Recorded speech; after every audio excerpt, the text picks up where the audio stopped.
Hello, YouTubers out there. This is Jerry Saravia at the movies. So today we're looking at a film called State of Siege. Now, this film was released back in 1972 by director Costa Gravas. And if you don't know this director, he made films like Z, which I think basically put him on the map. And later on, he did films called Missing, for example, with Jack Lemmon back in 1982. And another film with Deborah Winger and Tom Berenger that dealt with white supremacists called Betrayed. So he's still around, and he still makes films. So it's really interesting. Now, this film I have sort of a personal connection to, because this film, even though it doesn't state it outright, it's clearly about Uruguay, and specifically in the capital of Uruguay, Montevideo, which we see in license plates. So it's very clear. They want to say it's a Latin American country. It's kind of odd to me because I always thought of Uruguay, it's so far south as South America, but it's considered technically, depending on who you ask, as part of the Latin American countries, the other ones. So now this picture takes place during events that actually happened in the early 1970s, specifically 1972, and it deals with a AID official, an American official, AID standing for Agency for International Development, American official, who had come to this city of Montevideo, Uruguay, in 1972. Now, this character is known in the film as Philip Santore, but actually it's based on a man named Daniel A. Mitrone, who was an actual official who had been murdered by urban guerrillas, or for some other people, depending on who you ask, terrorists, known as the Tupamaros.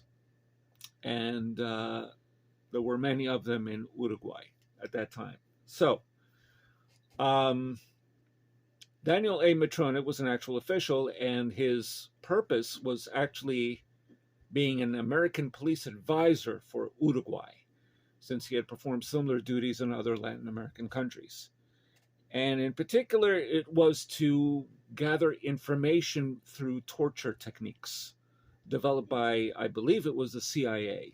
It might have been the FBI, but I believe CIA. So that was his purpose, because the Tupamaros had been taking over this country of Uruguay, specifically in Montevideo. They kidnapped people left and right, mostly officials, who were part of this government that they didn't agree with. It was not exactly socialist. It was, I guess you could say, largely capitalist. Uruguay is known essentially as the first welfare state of the Western Hemisphere, along with or adopting something similar to what Switzerland had, and Labour Britain, and so on. So now the Tupamaros were also kidnapping people's cars, and usually at gunpoint, and you could see their faces. They didn't really try to hide themselves, but they did kidnap this one guy, Philip Santore, who again stands in for, they don't use the actual names, for Mitrone. And their reasons are they want some political prisoners that are being held in Uruguay released. And if they don't, the Tupamaros will kill this official. And prior to that, they mostly not even just kidnapped people's cars and some of these other elected officials to this government, but they also robbed casinos, robbed banks, and gave a lot of the money and food that they could get. They were considered like the Robin Hoods of, Uruguay, I guess you could say. They gave back to the poor, because Uruguay was a very poor country, certainly at that time. Huge inflation, all sorts of reasons for that. And they didn't agree with the way the government was certainly being run. So that's mostly what the picture is about. And the film has this feeling of almost being a documentary or a docudrama at times. There are scenes that seem to unfold in such a way that you think they're really happening. So that to me is a mark of a really good naturalist director like Costa Gravas. and it seems like you are right there. And then there's some very chilling scenes. There's a scene where they demonstrate with one guy who's completely naked before an auditorium full of army officials and, well, not army, but soldiers and this and that and the other, seeing on how to torture somebody and with some electroshock, therapy on all parts of the body, including the genitals. It's a scene that really is quite, it's took me back. And there are many moments like that, many humorous moments in this film too, believe it or not. Yves Montand, which is an actor who also appeared in Z and had appeared in, I think, The Confession, also by Gavras. Had appeared in American films too. I think he was married to Simone Signoret.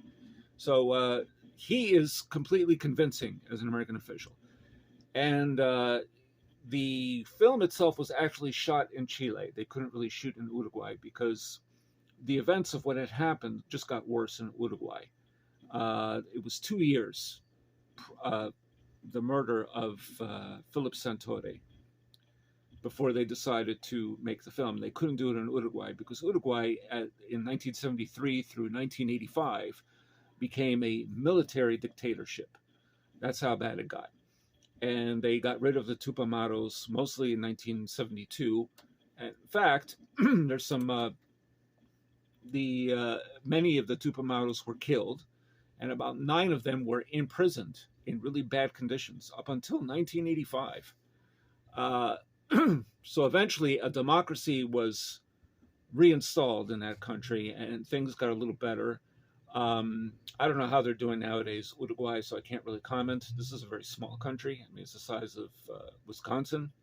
Yeah, it's really small. And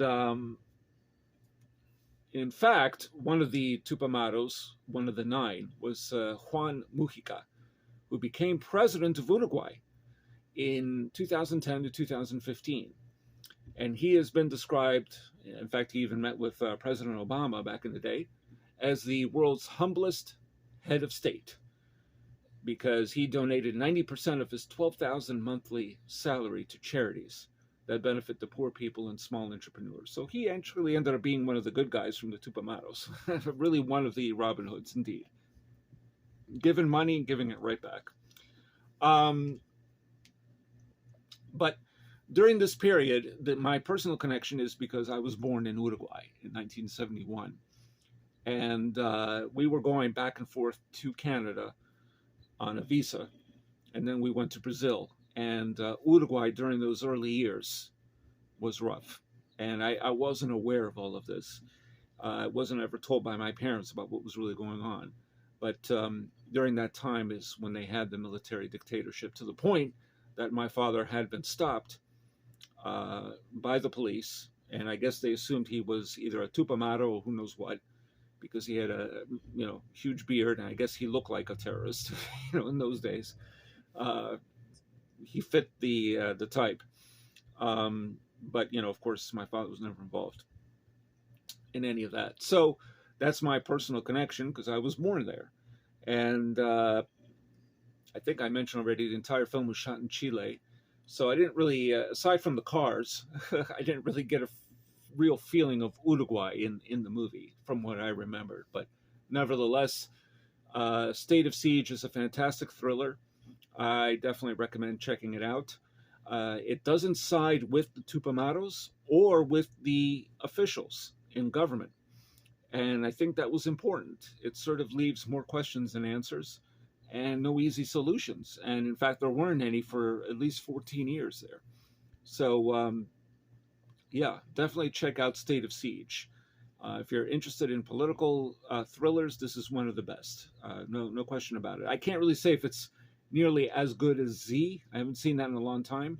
So it's one that would be worth a rewatch, but definitely check it out. And that's my personal connection to it. So there you go. So you got a little bit of history there, for at least in the latter part of the 20th century, of Uruguay, from really my recollection and others who have talked about that country. So there you go. Also, speaking of Juan, no, I'm sorry, it wasn't Juan. Whoa, his name is not Juan Mujica. Oh boy, his name is Jorge Mujica. Okay, I got it wrong. Sorry. Jorge Mujica, who became president, There's a documentary on Netflix called El Pepe, which deals with his years in Uruguay serving. Could have used more depth. I think it's only an hour and 13 minutes, but at least it gives you a little taste of Uruguay in the last 10 years or so.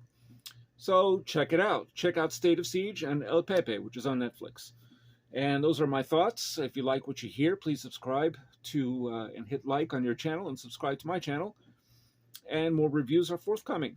And this is Jerry Saravia the Movies, signing off.